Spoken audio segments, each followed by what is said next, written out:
USA हो आपका, Canada हो, ऑस्ट्रेलिया हो। कहाँ से जॉब हंट करे वो भी। हाँ, जॉब हंटिंग के लिए मल्टीपल प्लेटफॉर्म्स हैं। यहाँ पर मंथली एक्सपेंस कितना जाते हैं? यहाँ पे बताया जाता है कि फीस नहीं होती। That's a false statement. Pakistan और बांग्लादेश में एक बीबीए सब्जेक्ट में और यहाँ पर इंजीनियरिंग करना चाहते हैं। Okay. Hello guys, this is Mirza and today we are going to talk with Hasib bhai and he is a student of OTH and currently studying in DTM and now he currently studying in second semester maybe. Yeah, my second semester is gonna start soon. Okay, I'm also studying in international business in OTH and currently I'm studying in second semester. So today we are going to talk about admission process in German university, tips and tricks for new student. Urdu में बात शुरू करते हैं हम। उर्दू देखिए हमारा common जो है मीडियम होगा फिलहाल बात करने के लिए, ठीक है। और हमारे जो ऑडियंस होगी वो भी मोस्टली उर्दू स्पीकिंग है, या उर्दू समझते होंगे या हिंदी। हाँ, तो बांग्लादेशी बहुत है, उर्दू और हिंदी समझते हैं। बॉलीवुड का क्रेज है। हाँ वही तो चले हम वीडियो को ज़्यादा लंबी ना करें, सो हम बातों में आ जाते हैं। सो भाई, आप डीटीएम में एडमिशन प्रोसेस के टाइम पे कौन सी ऐसी बात थी जो आपका एडमिशन प्रोसीड्यूर और भी इजी हो जाता? कौन सी ऐसी बातें थी? फिलहाल के लिए तो बेसिकली मैं एक डिस्क्लेमर दे देता हूँ, ये हमारा पहला वीडियो है और ये बिल्कुल रॉ है, अनस्क्रिप्टेड है। तो हम फ्लो में बातें करेंगे, स्पेसिफिकली एडमिशन नहीं, काफ़ी चीज़ों पे बात करेंगे। कोशिश यही होगी कि जितना हो सके कवर करें, और आप कमेंट्स में नीचे बता देना कि क्या क्या चीज़ें आपको जाननी है, तो उस हिसाब से हम कंटिन्यू करेंगे। रही बात भाई के सवाल की, तो उन्होंने पूछा है कि जब मैं एडमिशन सिक्योर करने की कोशिश कर रहा था यहाँ पे, तो क्या क्या चीज़ें थी required. So first of all, अगर आपको जर्मनी आना है या विद इन यूरोप कहीं पे भी आना है, तो पहले तो ये होता है कि वाई जर्मनी, जर्मनी को ही क्यों चूज़ किया जाए। तो उसका ये सिंपल आंसर होगा कि करंटली आप किसी भी कंट्री को उठा के देख लें, चाहे वो यूएसए हो आपका, कनाडा हो, ऑस्ट्रेलिया हो, यूके हो, इटली हो, ये हमारे टॉप डेस्टिनेशंस होते थे फॉर स्टडिंग। बट नाउ यहाँ पे सिचुएशन ऐसी है इकोनॉमी की कि आप जो स्टूडेंट हो ना, बीइंग ए स्टूडेंट, आप सिर्फ जर्मनी में ही सही से सर्वाइव कर पाओगे। फर्स्ट रीज़न, यहाँ पे यूनिवर्सिटीज़ जो पब्लिक है उनकी फ़ीस बिल्कुल कम होती है। यहाँ पे बताया जाता है कि फ़ीस नहीं होती। That's a false statement. उनकी फ़ीस होती है बट इतनी ज़्यादा नहीं होती। That's just some contribution fees for non European countries. जैसे मैं पाकिस्तानी हूँ, यहाँ ओटीएच यूनिवर्सिटी में डीटीएम कर रहा हूँ, तो मैं यहाँ पे करता हूँ 87 कंट्रीब्यूशन फ़ीस, और 500 यूरोज़ उनका एक और फीस होता है जो नॉन यूरोपियन बच्चे देते हैं। और सेकंडली, जब आप यहाँ पे अप्लाई करने का सोच रहे हो, तो आप एक या दो यूनिवर्सिटीज़ में मत अप्लाई करो, ज़्यादा में करो, आपके चांसेस बढ़ते हैं। लेट से जैसे मैं हूँ, मैंने 4-5 यूनिवर्सिटीज़ में अप्लाई किया था, फ्रैंकफर्ट और में। सारी यूनिवर्सिटी में यूनिवर्सिटी सेमेस्टर फी भी अलग अलग है? हाँ, डिफरेंशिएट करती है, हाँ। बट कोई भी जो है ना 500 से एक्सीड नहीं करेगी, क्योंकि यहाँ पे पब्लिक यूनिवर्सिटीज़ को जो भी है फंडिंग मिलती है, हर एक स्टूडेंट की 3000 यूरोज़ कंपनी मतलब देती है गवर्नमेंट यहाँ पे, इस वजह से। तो मैंने फ्रैंकफर्ट में किया था, हाइडेलबर्ग में किया था, एर्लांगन में किया था, उसके अलावा यहाँ पे ओटीआईएस में किया था, एक और जो है कैंपस में किया था। तो मुझे 2 से रिजेक्शन आई थी, कोई मसला नहीं है, आती आपको भी आ जाएगी, पर एक्सेप्टेंस एक ना एक तो आ ही जाएगी। पहले वह आपके आइल्स और एजुकेशन बैकग्राउंड के बारे में। हाँ, तो ये बहुत अच्छी बात कही है भाई ने। जर्मनी आने के लिए जो हमारे साउथ ईस्ट एशियन कंट्रीज़ है, उनकी रिक्वायरमेंट होती है 13 ईयर्स ऑफ एजुकेशन। अगर आप खास तौर पे जर्मनी आना चाहते हो, तो आपको 12th तक तो इंटरमीडिएट करना पड़ेगा अपने कंट्री से। उसके अलावा मैंने जो किया था वो 2 सेमेस्टर्स किए थे यूनिवर्सिटी से। मेरी यूनिवर्सिटी थी आईओबीएम कराची से, मैं पाकिस्तान से हूँ। वहाँ से मैंने कंप्यूटर साइंस में अपना किया था 2 सेमेस्टर्स। उसके बाद मैं यहाँ पे एलिजिबल हुआ अप्लाई करने के लिए। अदर देन दैट मैंने आइल्स दिया था। आइल्स में मेरे 7 बैंड्स आए थे और जर्मन A2 थी मेरी, क्योंकि यहाँ डीटीएम में एडमिशन सिक्योर करने के लिए आपको जर्मन चाहिए होती है। अभी इंटरनेशनल बिजनेस में भी ऐड हो गया है। इस सेमेस्टर हुआ है, लेकिन वो most probably next semester requirement हटा देंगे, क्योंकि बहुत कम बच्चे हैं इस सेमेस्टर, इसीलिए वो नेक्स्ट सेमेस्टर प्रोबेबली हटा देंगे। बाकी कोई ऐसी फील्ड्स होती हैं जिसमें आपकी पब्लिक डीलिंग ज़्यादा इन्वॉल्व होती है, जैसे कि आईटी हो गया, इवन तो बिजनेस है, बट दूसरी फील्ड्स भी होती हैं जिसमें जर्मन आपको रिक्वायर्ड होती ही होती है। और यहाँ पे अगर आप आ रहे हो, लेट से हम जहाँ पे रहते हैं वाइडन, वो छोटा सा एक टाउन है, यहाँ पे कम लोग जो है ना वो बोलते हैं इंग्लिश, तो सर्वाइवल के लिए तो आपको चाहिए ही चाहिए, ये चीज़ है। और एक चीज़ है, जो आपकी जो सब्जेक्ट के बारे में बताओ, कितने सेमेस्टर है? और अ, डीटीएम तो हम जानते हैं क्या है, आप डिटेल्स में बता, डीटीएम क्या है, कौन सी सब्जेक्ट? अच्छा, तो बेसिकली डीटीएम एक कोर्स है यहाँ पे जिसको डिजिटल टेक्नोलॉजी मैनेजमेंट कहा जाता है। इसमें आपको आईटी, टेक्नोलॉजी एंड मैनेजमेंट, ये इनका हाइब्रिड है। इसके अलावा आपको जो है कोर्सेज बेसिकली मिक्स में मिलेंगे, हाइब्रिड क्योंकि कोर्स है तो आपको मैनेजमेंट साइड के भी मिलेंगे, कुछ बेसिक कोर्सेज होते हैं इंटरकल्चरल कम्युनिकेशन, इंग्लिश बेस्ड वगैरह, और उसके बाद आपको आईटी से रिलेटेड। फॉर एग्जांपल यहाँ पे मैंने डिजिटल स्ट्रक्चर एंड एल्गोरिदम्स का कोर्स है पहले सेमेस्टर में, फिर आगे जाके ऑब्जेक्ट ओरिएंटेड प्रोग्रामिंग है। तो ये अगर आप सोच रहे हैं कि एक फील्ड में आप कंफ्यूज हो जाएं यहाँ पे आगे, तो इससे अच्छा है आप हाइब्रिड डिग्री चूज कर सकते हैं, फिर आपके पास मल्टीपल ऑप्शंस हो जाएंगे। और करंटली जो सिचुएशन मैं देख रहा हूँ, एज वी ऑल नो कि एआई की है, कंप्यूटर साइंस की है, तो बेस्ट यही होगा कि आप कोशिश ये करें कि किसी आईटी वाली फील्ड में यहाँ पे एडमिशन सिक्योर करके आएँ, क्योंकि यूरोप में ज़्यादा स्कोप उन्हीं का है। इवन दो भाई आईबी बुरा नहीं है, बिल्कुल भी बुरा नहीं है, पर उसमें आपको टाइम ज़्यादा लगेगा और बहुत चीज़ें होती हैं, इसीलिए बेस्ट यही होगा कि आप आईटी से रिलेटेड फील्ड में आए। मेरी पर्सनल सजेशन ये होती है। जर्मनी की जो most of the university requirement same ही होता है, थोड़ी बहुत इधर उधर होती है। तो वो कौन सी डॉक्यूमेंट है आप रैंडमली कॉमनली सब यूनिवर्सिटी चाहते हैं? इसके बारे में। मोस्ट कॉमन जो डॉक्यूमेंट्स होते हैं उनमें से कुछ चीज़ें तो यही होती हैं कि आपका जो भी बैकग्राउंड है स्टडीज़ का, वो सारे वेरीफाइड हों। लेट से मुझे बांग्लादेश का तो नहीं पता, लेकिन इंडिया में एपीएस होता है, उनसे आपको जो है वेरीफाई करवाने पड़ते हैं अपने सारे डॉक्यूमेंट्स। उसके अलावा पाकिस्तान में एचईसी से और आईबीसीसी से इनके डॉक्यूमेंट्स आपको वेरीफाई करवाने होते हैं। कुछ कॉमन डॉक्यूमेंट्स होते हैं, आपके मैट्रिकुलेशन हो गया, इंटरमीडिएट हो गया, उसके अलावा जो आप 2 सेमेस्टर्स कर रहे हो वो एचईसी से अपना वो हो गया, अपना अटेस्ट करवाने के लाजमी लेके आएंगे। अदर देन दैट आपको आइल्स देना पड़ेगा। अगर कोई ऐसी फील्ड है जैसे जर्मनी में कुछ यूनिवर्सिटी सर्टेन फील्ड्स के लिए आपसे जर्मन भी मांगेगी, A1 या A2, तो वो आपको करनी पड़ेगी। जब ये सारे डॉक्यूमेंट्स आपके पूरे हो जाएंगे, उसके बाद जो है आप अप्लाई करोगे हर यूनिवर्सिटी का, क्योंकि मोस्टली डिफरेंशिएट करता है, तो इस हिसाब से, बट कॉमन चीज़ें यही होती हैं। एडमिशन के टाइम जो बहुत सारे बंदे एक गलती करते हैं, लास्ट टाइम पे अप्लाई करते हैं। हाँ, ये थोड़ा सा आपको ख्याल करना है। यहाँ पे जो मैंने पॉलिसी देखी है यूरोप के अंदर, वो यही होती है फर्स्ट कम फर्स्ट सर्व।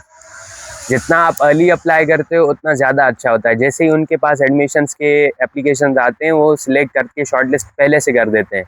तो जो लास्ट में अप्लाई करता है बंदा, सीट्स पीछे बचती नहीं है, तो आपको मोस्टली रिजेक्शन आती है या आप जो है ना अंडर रिव्यू हो जाते हो। अगर ग्रेड अच्छे भी हो फिर भी नहीं मिलते। ग्रेड्स का मसला मेरे ख्याल से जर्मनी में नहीं होता। ये हमारे पास एक मिथ होता है कि लेट से मेरे इंटर में कम मार्क्स आए हैं, मैट्रिक में कम मार्क्स आए हैं, या फिर जिन्होंने 13 ईयर्स किया हुआ है उसके 2 सेमेस्टर में जीपीए कम आई, ऐसा कुछ भी नहीं होता।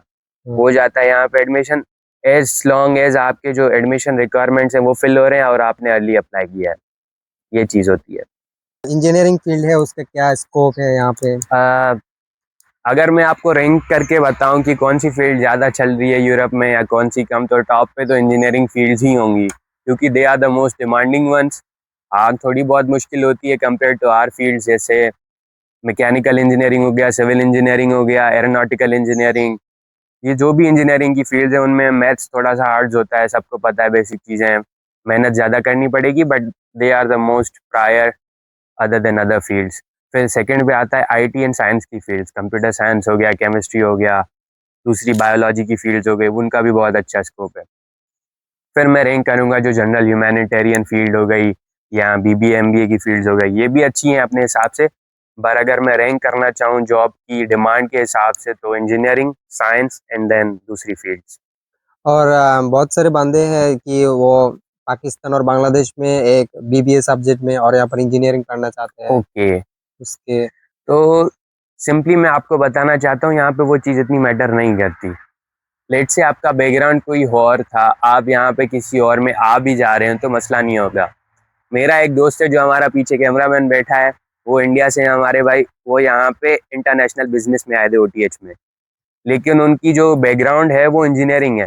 तो उन्होंने क्या किया, यहाँ पे सबको तो पता है जर्मनी आने के लिए लोग कुछ भी कर देते हैं, तो उन्होंने ये अपॉर्चुनिटी मिस नहीं की। इन्होंने बहुत अच्छा किया, वो आ गए जर्मनी। उन्होंने यहाँ पे थोड़ी सी मेहनत की, अपनी जर्मन लेवल इंक्रीज़ की, A2 का एग्ज़ाम दिया, A2 पास करके अभी उन्होंने ओटीएच का ही एक कैंपस है हमारा आमबर्ग में, एक नियर बाय टाउन है। वैसे एक पॉइंट बताता चलूँ आपको, जहाँ पे जो भी यूनिवर्सिटीज़ होती हैं ना मोस्टली वो टाउन्स में होती हैं, बड़े शहरों में भी होती हैं but come come mostly towns में होती हैं, तो इसीलिए आपको जर्मन लाजमी आनी चाहिए। यहाँ पे लोग जर्मन ही बोलते हैं। इंटरनेशनल कुछ सिटीज़ होते हैं, फ्रैंकफर्ट, हाइडेलबर्ग एटसेट्रा, वहाँ पे इंग्लिश बोल लेते हैं, बट कोशिश कीजिएगा जर्मन आप सीख के आएँ। तो मैं ये बोल रहा था, हमारे भाई यहाँ पे आए, उन्होंने इंजीनियरिंग की फील्ड में अभी अप्लाई किया OTH हामबर्ग में, उनका वहाँ पे एडमिशन सिक्योर हो चुका है। तो कोई मसला नहीं है, आप भले कॉमर्स के हैं, ह्यूमैनिटेरियन साइड के हैं, साइंस के हैं, इंजीनियरिंग के हैं, आप किसी भी फील्ड में यहाँ पर आ जाएं, बाद में आप स्विच कर सकते हैं। हाँ, और बहुत सारे यूनिवर्सिटी छोटे शहर में होते हैं। तो जैसे मैंने अभी मेंशन किया कि छोटे शहरों में होती है, तो एक चीज़ यहाँ पे जो सारे बड़े शहरों में मूव करने के लिए सजेस्ट करते हैं, वो एक ही रीज़न से करते हैं, जॉब अपॉर्चुनिटी। यहाँ पे आप जब भी आओगे तो एक और चीज़ मैं मेंशन करता चलूँ, ब्लॉक्ड अकाउंट। ये टर्म बहुत यूज़ होगा जब भी आप जर्मनी का नाम लोगे। ब्लॉक्ड अकाउंट बेसिकली ये होता है कि आप एक्सटर्नल अकाउंट यहाँ पे जर्मनी में खुलवाते हैं, किसी भी के थ्रू, एक्सपेट्रियो हो गया, बार्मर हो गया, विंटिवा हो गया, बार्मर नहीं सॉरी विंटिवा, इनके थ्रू आप खुलवाएंगे वो अकाउंट। उसमें जो है ना सर्टेन अमाउंट लॉक होगा। अभी करंटली जो रिक्वायरमेंट है वो 12,160 यूरोज़ है, पाकिस्तानी 38-40 लाख तक बनते हैं। उसके अलावा बांग्लादेशी में कुछ टके बनते हैं, इंडिया के रुपीज़ में भी कुछ बनते हैं। तो वो से आपके वहाँ पे लॉक हो जाएंगे जर्मनी में। फिर आप जब यहाँ पे आओगे तो वो आपका अकाउंट एक्टिवेट होगा, फिर हर महीने आपको 992 यूरोज़ आपके अकाउंट में आते रहेंगे। तो वो जो अमाउंट है ना, मोस्टली बच्चे क्योंकि सारे प्रिविलेज नहीं होते, कोई किसी से कर्जा लेके आता है, कोई किसी तरीके से आता है, तो वो कहते हैं कि हम जहाँ पे जॉब करके वो पैसे वापस भेजते रहे। इसीलिए लोग बड़े शहरों में ज़्यादा मूव करते हैं। तो ये इतना वर्थ इट नहीं होता। अगर आप जॉब हंट करना चाहते हैं सही में, तो यहाँ पे छोटे टाउन्स में भी जॉब मिल जाती हैं। हम यहाँ पे वाइडन में रह रहे हैं, सारा छोटा टाउन है। मैं यहाँ पे बर्गर किंग में जॉब कर रहा हूँ पार्ट टाइम। भाई हमारे दो मिनी जॉब कर रहे हैं, एक न्यूयॉर्कर में, एक यहाँ पे एक लोकल मीट शॉप है। कैमरामैन हमारे पुलिस स्टेशन में जॉब करते हैं, और एक आर्मी के घर, एक घर में भी करते हैं। यहाँ पे मतलब हंट करने से आपको हर चीज मिल जाएगी। ओ कौन सी कहाँ से जॉब हंट करे वो भी? हाँ, जॉब हंटिंग के लिए मल्टीपल प्लेटफॉर्म्स हैं। हम भी यहाँ पे आए थे, पहले बहुत परेशान थे, कैसे जॉब करेंगे, क्या करेंगे।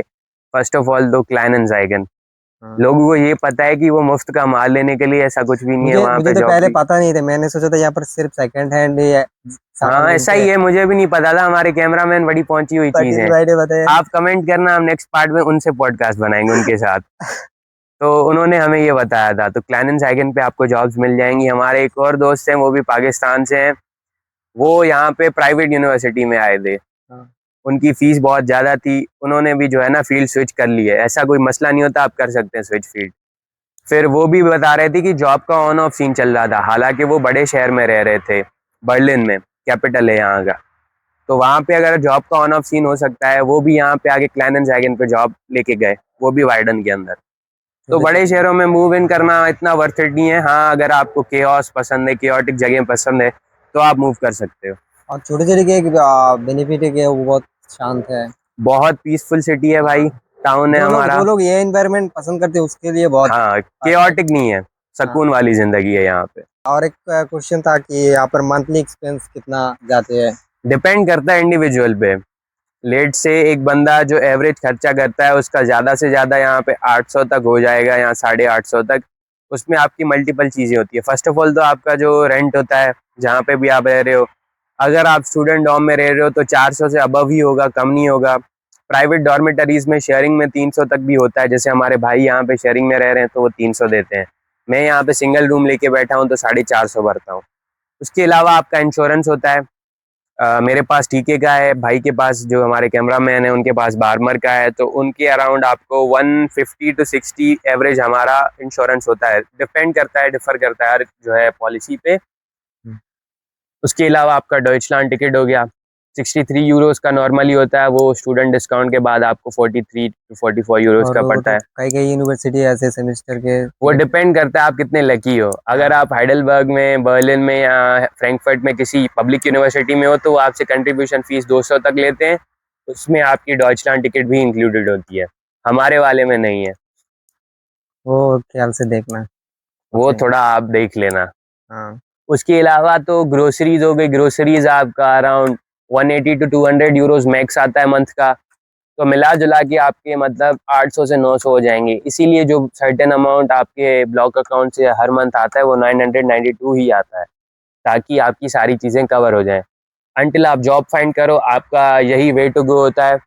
और कोशिश यही करना कि आगे आप जॉब पकड़ लो आराम से, ताकि आपका वो दोनों चीज़ें बैलेंस आउट होती रहे। अब मैं जहाँ पे जॉब करता हूँ, मेरे साथ एक बंदा काम करता है, वो दो जॉब कर रहा है। एक यहाँ बर्गर किंग में वो रहता है, लांगन में है, IB का स्टूडेंट है। वो यहाँ पे जो है कर्जा लेके आया हुआ था।